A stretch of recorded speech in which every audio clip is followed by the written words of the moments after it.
And I want to try to include as many contributors as I can so we get a really nice shot of that person. Welcome to another installment of Mayberry Man. Behind the scenes, I'm Mayberry Man producer Cort Howell, and today we're going to be talking about storyboarding, the process of storyboarding and preparing to shoot a film. And today we're going to be joined by Mayberry Man director Stark Howell. How you doing, Stark?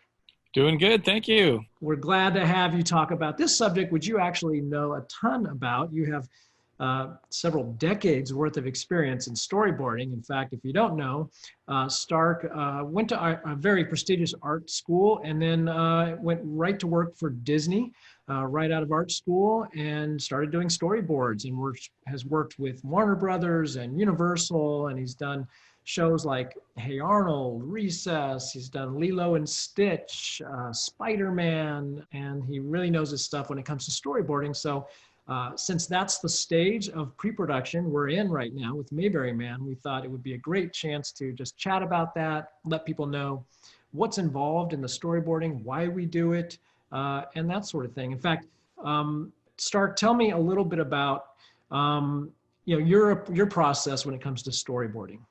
Well, as a storyboard artist, you are given a script and you have to, either with some direction from a director or not, you have to visualize the written page into a visual form. So you have to decide shots that you want. Is it going to be a push in on a 2-shot? Is it going to be a wide shot or an establishing shot? When to cut? So you kind of have to figure all that out in your head and draw it. So storyboards are really, it's directing on paper. Alfred Hitchcock, he storyboarded everything. So much so that they said he was bored during filming because he already knew what the movie looked like. So let's talk about some of the storyboards that you've been working on for Mayberry Man. And one is there's a hotel scene where there's a guy outside the hotel. You've got people coming in through the doors, walking through the lobby. There seems to be a lot going on there. Tell me about your approach to storyboarding that scene and why you're choosing to storyboard that sequence out. Well, when I thought about this scene, there's a lot, like you say, that has to be involved. There's a guy outside of the hotel. So I wanted to stage it in a way that we don't have to do a lot of cutting. We can see what's there. So as one set of action happens, which would be the couple walking through the door, we see our actor at the car waving and saying something. And so it's kind of a point of view shot of our lead actor. And I wanted to communicate that all in one shot. So it's a lot easier to show that to your cinematographer than it is to try to explain all that. So another scene that you've kind of boarded out here is, I think it's the first day of the autograph session at the festival. So our movie star lead character, who's the fish out of water in this story, he doesn't really want to be there. Well, this is kind of at the end of that first day of autographs. And what happens is he's kind of looking around, and then these two characters just sort of fill the frame, kind of boxing him in. You've got the bodies of those characters, blocking out 2/3 of the image. And it really does convey that idea that he's kind of trapped in a situation he doesn't want to be in. And then that jarring cut to these, happy, friendly faces, contrasting his kind of discomfort. That's the storytelling through the camera. Obviously an upshot on them. So he's feeling pushed down by this overwhelming festival. So there's a fairly well-known cinematographer that always finds a keyframe for every scene. One frame that represents what that scene is about. That's kind of what I try to do. And so that, like you say, that one where they've encroached on both sides is the key frame to that scene. That says it right there. There's one more board I wanted to chat about. This is at the hotel desk.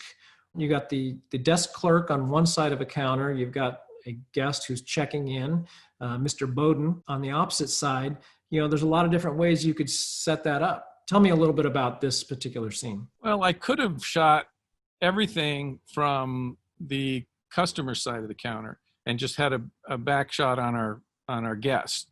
But I want to try to include as many contributors as I can. So I looked at this as an opportunity. You know what? It'd be better if I went on the clerk side so we get a really nice shot of that person. Because if someone did want to contribute to the movie, to be in the movie, I don't think they want a 3/4 rear shot of themselves. And so as the customer leaves, we see the movie star come in, and he'll come in and basically fill in the same spot as the customer that left did.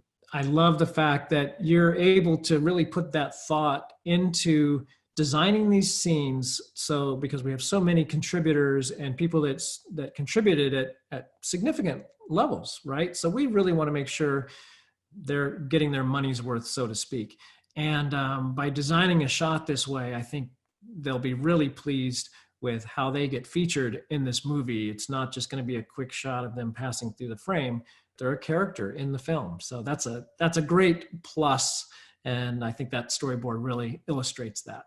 Well, the other factor that has nothing to do with what you just said is I'm shooting the movie in a widescreen format. So I want to utilize the entire screen. So that's why I've put a guy in the very right-hand side. I didn't want to compress everything just kind of into the center of the frame. I want to utilize the entire widescreen so that it's kind of the movie feels big. And that's kind of why also the composition is a big factor of this movie, not just who's on camera, but where they are in relationship to each other and the camera. That's the fun stuff that you get to do as a storyboard guy. Well, I'm glad you brought up the aspect ratio, the frame, the size of the frame, because I mean, when you look at this widescreen format, I mean, it seems like it's twice as wide as the Andy Griffith Show. Like you're working with such a much larger canvas where you really get that cinematic look, which will, I think, really help this stand out as its own piece, right? We're not doing an imitation of the Andy Griffith Show or anything like that. I purposefully went that direction because I didn't want it to look like we were stepping into the Andy Griffith Show. It's not that. That's not the movie. However, a lot of comedies aren't widescreen, but the ones that I love the most happen to be. So one of my favorite movies is It's a Mad, Mad, Mad, Mad World. And that whole thing is composed beautifully, and it's for comedy. They say you need more room here to play comedy, and you look at that movie and that doesn't hold up. I mean, you can play comedy in any aspect ratio.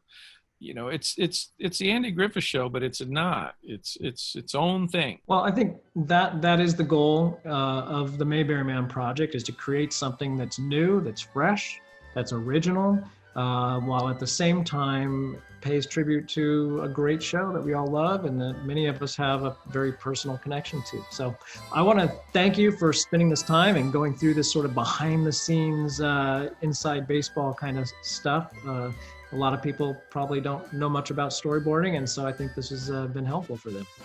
My pleasure. Happy to do it. And if you haven't joined us on the Mayberry Man project yet, I actually have a special announcement to make right now, and that is we are going to open up a couple of more options for people to be in the movie. In fact, the storyboards that we went over, you can actually be in those scenes in Mayberry Man. So if you go to our website, supportmayberryman.com, you'll actually see some new rewards that we just released there. And if you are of the mind that you want to be on the big screen and be in Mayberry Man, then there's a couple more options there for you to do just that. So thank you so much for joining us, and we'll see you next time.